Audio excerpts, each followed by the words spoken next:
성자와 성령 영원히 영광 받으옵소서. 태초로 지금까지 또 길이 영원 무궁 영광 영광 아멘 아멘.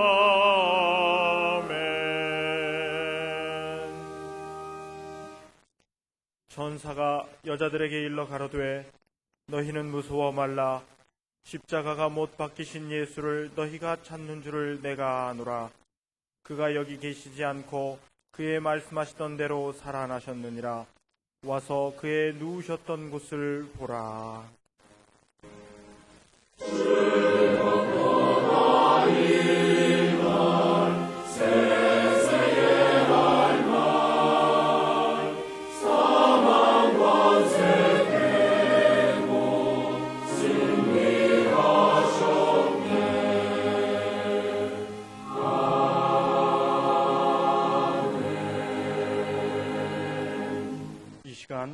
하나님께서 우리에게 주시는 구약의 말씀은 호세아 6장 1절에서부터 3절까지입니다.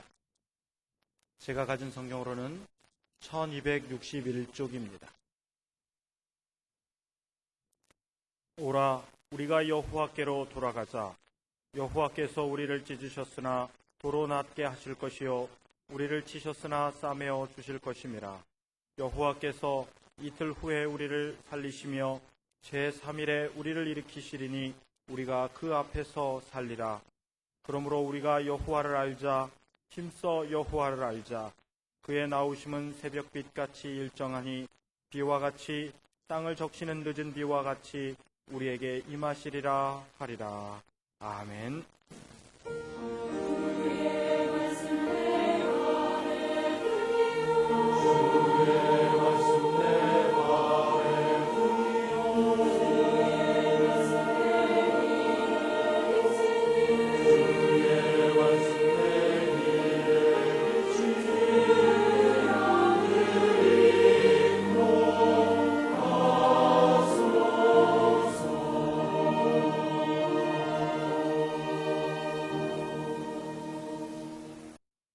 하나님께서 우리에게 주시는 신약의 말씀은 누가복음 24장 1절에서부터 10절까지입니다.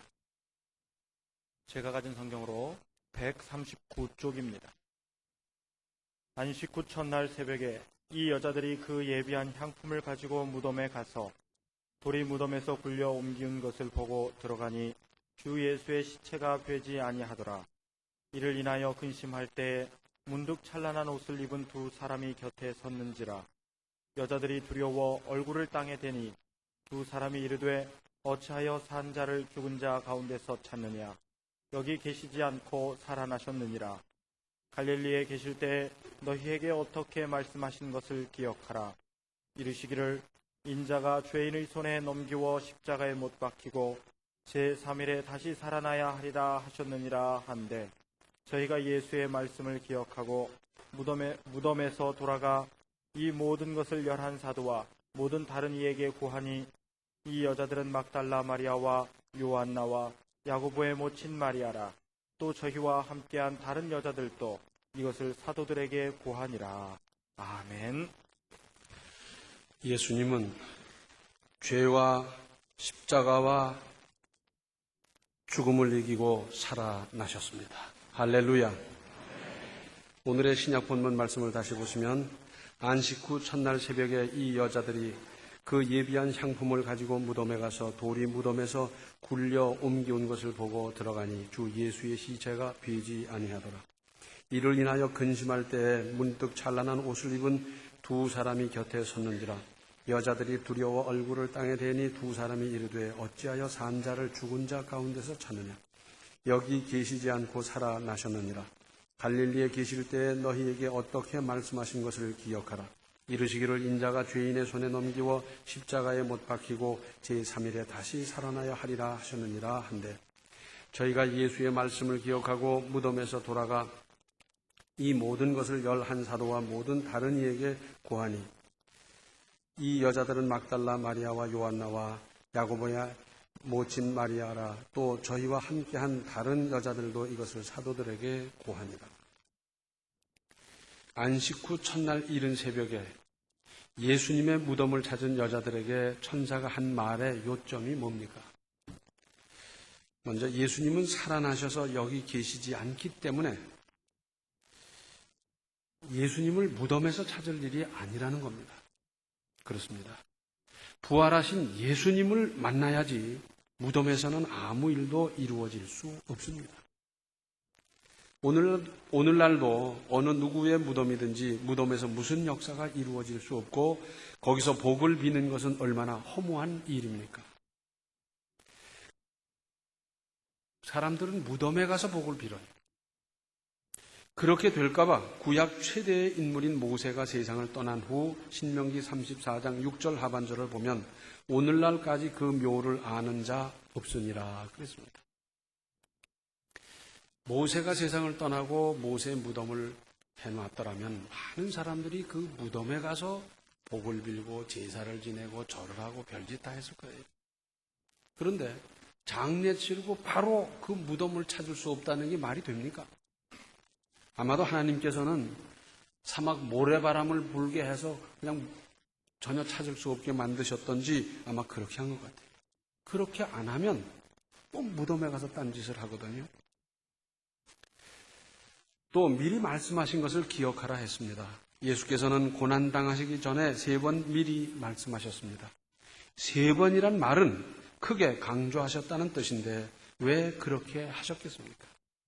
참으로 중요한 일이니까 그렇습니다. 인류 역사 이래로 이보다 중요한 일이 어디 있습니까? 최고로 중요한 일입니다. 또 그 전에 그런 예가 없었기 때문에 믿지 못할 것을 생각하면서 일러뒀고 또 이것이 유일한 희망이고 복음의 완결이기에 그렇습니다. 복음은 뭡니까? 예수께서 다시 사심으로 완결된 거지 그 전에 하셨던 일로 끝나버린다면 무슨 복음이겠어요? 복음의 완결이기 때문에 중요하고 강조할 일이고 또 예수께서 보실 때 아직도 제자들의 믿음이 부족합니다. 그래서 그저 단단히 일러둔 거지. 그런데 그 결과는 어떻습니까? 예수께서 세상 떠나게 되자 낙심하고 당황하고 불안하고 초조하고 앞으로 어떻게 살아야 될지 무슨 일을 해야 될지 종합하면 3번씩 미리 말씀하셨지만 확신이 거의 없었습니다. 역시 전례가 전혀 없다 보니까 그렇게 되기도 했고 또 허둥지둥 정신이 없었습니다. 이럴수록 냉철했어야 했지만 그러지 못할 뿐만 아니라 다음 곧 미래를 내다볼 생각도 못하고 있었습니다. 이 다음은 어떻게 될까? 이 다음에 대해서 주님께서 말씀하신 게 뭘까? 좀 생각을 했었어야 되는데 생각하는 사람이 없었어요. 우리 속담에 호랑이에게 물려가도 뭐라고요? 정신만 차리면 산다. 이 말이 왜 생겨났겠어요? 이런 추측을 해보는 겁니다. 호랑이가 갑자기 나타났더니 호랑이만 보고 기절한 사람도 있을 수 있고 호랑이에게 물려가서 다리를 잘린 사람도 있을 수 있지만은 호랑이에게 물려갔는데 정신 바짝 차리고 거기서도 생각하고 지혜를 짜내다 보니까 살아난 사람도 있었던 것 같아요. 그러니까 이 말이 있고 그리고 이 말에 설득력이 있기 때문에 오늘날까지 전해지는 것 아니겠어요? 이상적으로 말씀드린다고 하면 전부 낙심하고 당황하며 충격에 빠진 제자와 성도들에게 적어도 제자 중 한두 사람은 아니다. 우리 주님께서 미리 말씀하셨잖아. 사흘 만에 살아나신다고 그러는데 왜 이렇게 당황하나? 좌우간 우리 이렇게 낙심하지 말고 기다려보자. 사흘 지나면 좌우간 무슨 결과가 나올 텐데 그때까지 못 참을 게 뭐냐? 그러면서 좀 다독거리고 안돈시켰더라면 얼마나 좋았겠어요. 이들이 이러고 있을 때 마태복음 27장 62절로 66절에 그 이튿날은 예비일 다음 날이라 대제사장들과 바리새인들이 함께 빌라도에게 모여 가로되 주여 저 유혹하던 자가 살았을 때에 말하되 내가 사흘 후에 다시 살아나리라 한 것을 우리가 기억하노니 그러므로 분부하여 그 무덤을 사흘까지 굳게 지키게 하소서. 그의 제자들이 와서 시체를 도적질하여 가고 백성에게 말하되 그가 죽은 자 가운데서 살아났다 하면 후일의 유혹이 전보다 더 될까 하나이다 하니 빌라도가 가로되 너희에게 파수꾼이 있으니 가서 힘대로 굳게 하라 하거늘 저희가 파수꾼과 함께 가서 돌을 인봉하고 무덤을 굳게 하니라. 제자들은 넋이 빠졌는데 예수님을 대적하는 무리들은 오히려 침착하게 만전을 기하고 있습니다. 마귀 세력은 언제나 이만큼 냉철한데 우리 그리스도인들은 오히려 침착하지 못하고 뭔가 엉성하고 철저하지 못하고 무슨 대책도 제대로 세우지 못하는 경향이 있습니다. 어떤 문제를 만났을 때 그래서 상황을 판단하고 결정을 하고 선택을 해야 될 때 많은 그리스도인들이 불신 쪽으로 기우는 경우를 봅니다. 불신이 뭡니까? 세상적이고 이해관계를 따라 타산적이고 어떻게 하는 것이 유리할까 불리할까 그저 면밀히 따져서 그쪽으로 가는 것 아니겠어요? 상당히 믿음이 있고 믿음의 연조가 있다고 하는데도 어느 대목에 가서는 이런 판단을 하고 이런 선택을 하고 이런 결정을 하는 거예요. 믿음 쪽으로 판단하고 결정하고 선택하는 경우를 보기가 쉽지 않습니다. 그런데 그렇게 하면 안 되고 그렇게 하면 지고 그렇게 하면 틀리고 결국은 손해보는 결과에 이르게 마련입니다. 어떤 경우에도 믿음으로 선택하고 믿음으로 결정하고 믿음으로 판단하십시오. 그것이 사는 길이고 되는 길이고 승리하는 길이고 복을 받는 길입니다. 오늘 본문 뒤에 있는 누가복음 24장 11절과 12절에는 사도들은 저희 말이 허탄한 듯이 배워 믿지 아니하나 베드로는 일어나 무덤에 달려가서 굽으려 들여다보니 세마포만 보이는지라 그 된 일을 기이 여기며 집으로 돌아가니라. 또 예수님을 대적하는 사람들이 우려한 대로 예수님의 시신을 제자들이 탈취해가고 감춰두고 그리고는 살아났다 했더라면 어떻게 됐겠습니까? 사실 무덤을 지키고 있어서 탈취도 불가능했겠지만 거짓말이 2000년을 갈 수 있는 일입니까? 거짓말은 다 드러나게 되어 있습니다. 거기다가 예수님의 제자들 그렇게 비겁하게 도망치던 그들이 예수님의 부활하신 모습을 직접 대하지 못했더라면 그렇게 용감한 사람으로 변할 수 있었겠습니까? 사도행전 5장 40절 하반절로 42절을 보면 사도들을 불러들여 채찍질하며 예수의 이름으로 말하는 것을 금하고 놓으니 사도들은 그 이름을 위하여 능력받는 일에 합당한 자로 여기심을 기뻐하면서 공회 앞을 떠나니라. 저희가 날마다 성전에 있든지 집에 있든지 예수는 그리스도라 가르치기와 전도하기를 쉬지 아니하니라. 그렇게 비겁하게 도망갔던 사람들인데 이제는 달라졌어요. 그래서 예수는 그리스도라고 증거하다 보니까 붙잡아다가 채찍질하고 놓으면서 다시 예수 소리 하지 마라 그랬어요. 이 채찍은 뭐 따귀 2대 때리는 정도가 아닙니다. 살적이 묻어나는 뼈아픈 고통인데 그 고통을 당하고 나오면서 이 사람들은 무슨 생각을 했다고요? 주님을 배반하다시피 하고 도망갔던 우리들. 주님께서 미리 말씀까지 해주셨는데도 까맣게 잊어버리고 딴짓하던 우리들. 그런데 우리가 주님의 고난에 동참할 수 있게 됐다는 것, 그것을 기뻐하면서 나왔어요.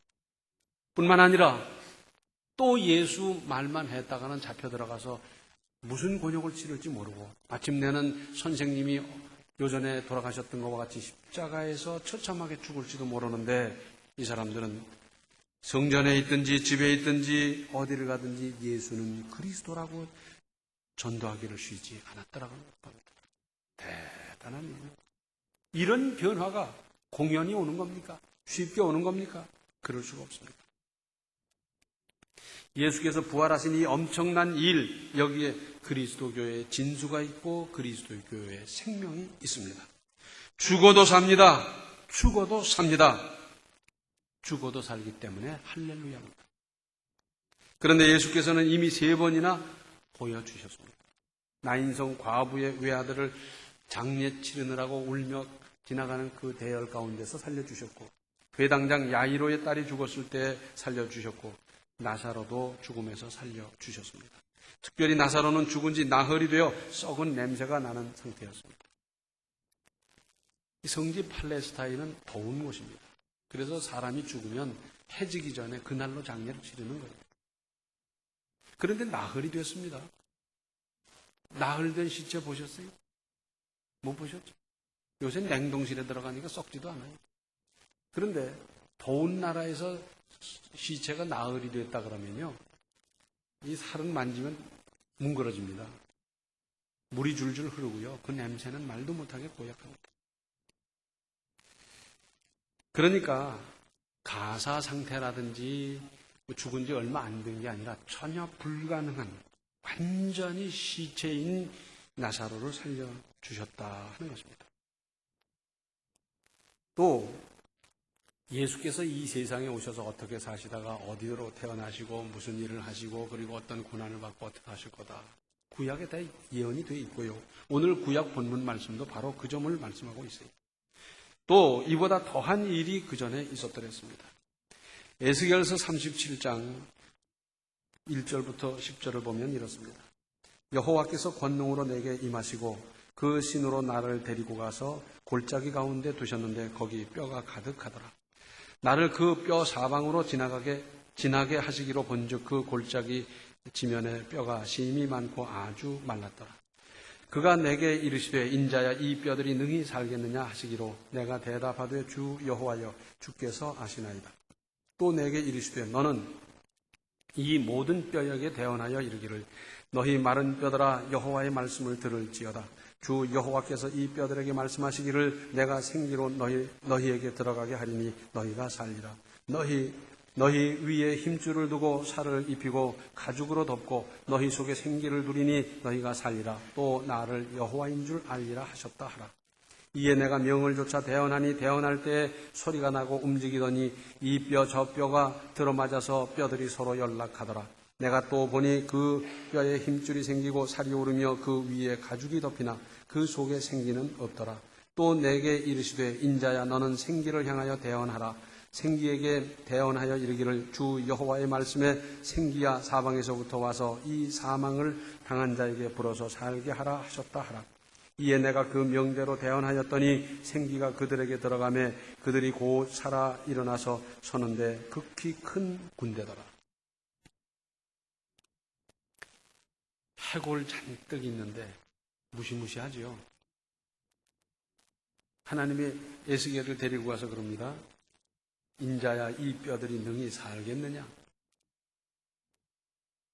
우리나라 사람에게 이런 질문을 했더라면 성질 급한 한국 사람이 대가닥 그럴 거예요. 아유 무슨 말씀입니까? 농담하시나요? 아마 그랬을지 몰라요. 그런데 에스겔은 참 지혜롭게 대답을 해요. 주 여호와여 주께서 아시나이다. 천지 만물을 말씀으로 창조하신 하나님께서 살리고자 하는 마음만 있으시면 살리는 거고 뭐 그만두고자 하는 마음이 있으면 그만두는 거고 하나님의 뜻에 달린 것이지 내가 보니까 살 것 같다 안 살 것 같다 이런 판단은 아무 상관이 없어요. 에스겔은 참 지혜롭게 대답했어요. 우리 하나님께서 우리에게 끊임없이 질문을 하십니다. 그때마다 이렇게 멋진 대답을 한다면 하나님은 무릎을 탁 치시면서 상도 주시고 하실 터인데 꼭 대답이 이상한 거예요. 믿음 없는 대답, 믿음 없는 결정, 이게 문제지요. 그런데 예수께서 죽었던 사람을 살리는 일과 에스겔 골짜기에서 마른 해골들을 큰 군대로 살게 하신 이 두 가지 일의 대표적인 면이 있습니다. 예수께서는 직접 살려주셨는데 에스겔은 뭘 했습니까? 에스겔은 대언한 것뿐입니다. 하나님께서 하라시는 대로 조금도 어김없이 정확하게 순종한 것뿐인데 상상할 수도 없는 일이 벌어졌습니다. 그러니까 우리 주님께서는 직접 말씀하시거나 역사하시기도 하고 대부분의 경우에는 사람을 통해서 말씀하시고 역사하십니다. 여기서 놓치지 말고 확실히 붙잡아야 할 것은 그대로 순종했다 하는 것입니다. 순종이 뭡니까? 다른 사람이라면 못할 일, 계산과 논리로는 안 될 것 같고 믿음으로만 할 수 있는 그 일을 하는 것이 순종입니다. 똑똑해서 순종 못하고 따지다가 순종 못하고 얼마나 많은 사람들이 불순종의 올무에 걸려 넘어집니다. 다른 사람이라면 못할 일이고 계산과 논리로는 안 될 것 같고 믿음으로만 할 수 있는 그 일을 하는 것이 순종입니다. 이러한 순종에 하나님의 생명의 역사는 일어나는 겁니다. 해골이 사람이 된다. 이 엄청난 일이 그대로 정확하게 순종한 데에 따라 일어났습니다. 그래서 마태복음 10장 28절에 개정판으로 보면 그리고 몸은 죽일지라도 영혼은 죽이지 못하는 일을 두려워하지 말고 영혼도 몸도 둘 다 지옥에 던져서 멸망시킬 수 있는 분을 두려워하라. 세상 권력, 그 무섭습니다. 그 영향 대단합니다. 뿐입니까? 경제력으로 사람을 인격을 파탄시키고 지조를 없애버리고 온갖 장난 얼마든지 하는데 그 금력의 위력 대단합니다. 몸이 약한 사람 앞에서 완력을 가진 사람이 한 대만 치면 죽을 수도 있어요. 이 완력의 힘 대단합니다. 무섭지요. 그러나 그것은 육신을 해치는 것 이외에는 할 수가 없더라 그 말입니다. 그래서 영혼도 몸도 둘 다 지옥에 던져서 멸망시킬 수 있는 그분 하나님을 더 두려워할 일이지 세상 권력 또는 금력, 완력 그것보다 하나님을 두려워하고 하나님을 찾고 하나님을 믿어라 그 말씀입니다. 우리가 믿는 예수님은 죄 없으신 분으로 온 인류의 죄를 지고 죄값으로 죽으셨지만 당신은 죄가 없으심으로 죽음에 머물러 계실 수 없었습니다. 그래서 무덤을 박차고 죽음을 이기셨습니다. 인류 역사 이래로 죄를 이긴 사람이 있습니까?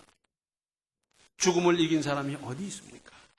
우리는 죄와 십자가와 죽음을 이기신 예수님을 믿고 그 예수님에게 속한 사람입니다. 할렐루야. 얼마나 대단합니까? 예수님에게 속해 있으면서도 실수할 수 있고 잘못할 수 있어요. 그러나 예수님께 속해 있다는 이 사실이 그렇게 중요합니다. 우리는 예수님께 속한 존재입니다. 그런데 고린도전서 15장 20절을 보면 그러나 이제 그리스도께서 죽은 자 가운데서 다시 살아 잠자는 자들의 첫 열매가 되셨도다 했습니다. 이 첫 열매, 이게 중요합니다. 나무는 어떤 나무가 됐든지 꼭대기에서부터 열매가 열잖아요. 첫 열매 탁 열면 그것만 보면 다 되는 거예요. 그 밑에 있는 열매 이제 요만하고 막 이제 열매가 열릴까 말까 하고 뭐 잘 보이지도 않고 그래도 아무 상관없어요. 첫 열매만 보면 되는 거예요. 그래서 나머지 모든 열매들은 첫 열매와 꼭 같거든요. 그래서 첫 열매의 크기, 당도, 색깔, 모양 다 똑같아요. 그래서 첫 열매만 보고 봄에 벌써 계약하지 않습니까? 한 그루에 얼마 해서 몇 그루 벌써 봄에 계약하고 나중에 계산하고 다 그러지 않습니까? 첫 열매. 예수께서 첫 열매가 되셨어요. 그래서 예수께 속한 사람들은 예수께서 부활하셨던 그 부활체와 똑같은 존재가 될 수 있습니다. 우리는 이 보장 속에 사는 겁니다. 그 부활하신 예수님은 전혀 다른 차원의 삶입니다. 그래서 시간의 제약을 받지 않습니다. 공간의 제약을 받지 않아요. 제자들이 문을 걸어 잠궈놓고 두려움에 떨고 있을 때 예수님은 들어가셨어요. 벽으로 들어가셨는지 문으로 들어가셨는지 무슨 복국으로 들어오셨는지 좌우간 들어가셨어요. 공간의 제약을 받지 않으셔요. 땅에도 사시고 하늘에도 사시고. 우리도 그런 존재가 된다니까요. 그런데 다른 복음서에 자세히 보면 이렇게 되어 있어요. 예수께서 부활하신 그 자리를 가봤더니 예수님 시신을 쌌던 세마포가 객혀 있더라. 그렇죠? 그러면 시신을 세마포로 쌌는데 세마포로 개켜놓고 예수님은 떠나갔으니까 예수님은 어떻게 된 거예요? 나체로 가신 거예요. 나체로. 나체로 가셨어요. 그렇잖아요. 그 세마포라도 좀 두르고 가시든지 그러면 좋을 텐데 나체로 가셨어요. 무슨 말입니까? 부활하신 새로운 차원의 존재가 되면 입고 벗고도 문제가 아니에요. 시간과 공간의 문제뿐만 아니라 땅과 하늘의 무슨 제한을 받지 않는 것뿐만 아니라 입고 벗고 먹고 이게 아니에요. 그 다 초월한 전혀 다른 차원의 존재가 되는 거예요. 저희가 신학교 다닐 때 어떤 사람이 질문을 했어요. 교수님께. 예수님이 부활하시고도 잡수셨는데 그럼 배설도 하셨을까요? 그랬다가 야단을 맞았어요. 왜 2차원으로밖에 생각을 못하냐. 질문한 사람의 생각은 들어간 게 있으면 나오는 게 있어야 될 거 아니냐. 인풋가 있으면 아웃풋도 있어야 될 거 아니냐. 그 얘기인데 그것 자체가 벌써 이 땅에 사는 2차원의 생각이지 부활하신 부활체의 차원에 있어서는 그것조차 문제가 되는 게 아니에요. 다 초월한 전혀 새로운 존재가 되는데 첫 열매. 예수님이 첫 열매가 되셨어요. 그래서 예수님에게 붙어있는 모든 사람이 예수님의 부활체와 똑같이 그렇게 부활할 것이고 그렇게 세상을 다스릴 것이고 그렇게 제한 없이 사는 이 보장을 우리는 받았습니다. 이 보장에 대해서 우리는 참으로 감격하고 감사하고 이 어마어마한 것을 보장받았기 때문에 작은 근심 걱정 매이지 말고 이기면서 능력 있게 살아가시기를 바랍니다. 기도하시겠습니다. 은혜로우신 아버지 하나님, 저희들 참 믿음이 없었더랬습니다. 주님은 죽음을 이기셨고 우리도 죽음을 이길 수가 있는데 저희들은 작은 문제로 말미암아 가슴 아파하고 잠 못 이루고 병이 나고 얼마나 힘들었습니까? 이제는 부활하신 주님, 첫 열매가 되시는 주님을 바라보면서 우리도 주님과 같은 부활을 보장받고 있는 이 대단한 일을 신분을 생각하면서 작은 일을 믿음으로 잘 이겨나가고 극복하고 승리하는 우리의 삶이 다 되게 하여 주시옵소서. 예수님의 이름 받들어 간절히 기도하옵나이다. 아멘. 주 안에 있어 주님의 고난에 동참하듯 부활에도 함께 하시기 바랍니다. 지금은 생명의 주, 부활의 주, 구원의 주 예수 그리스도의 은혜와 하나님 우리 아버지의 극진하신 사랑과 성령의 감화, 감동, 충만 교통하십니다. 주님의 부활에 그 보장을 받고 사는, 그래서 그 보장으로 말미암아 세상을 넉넉히 이기며 살기로 작정하는 모든 성도들 머리 위에 이제로부터 영원토록 함께 계시기를 간절히 축원하옵나이다. 아멘.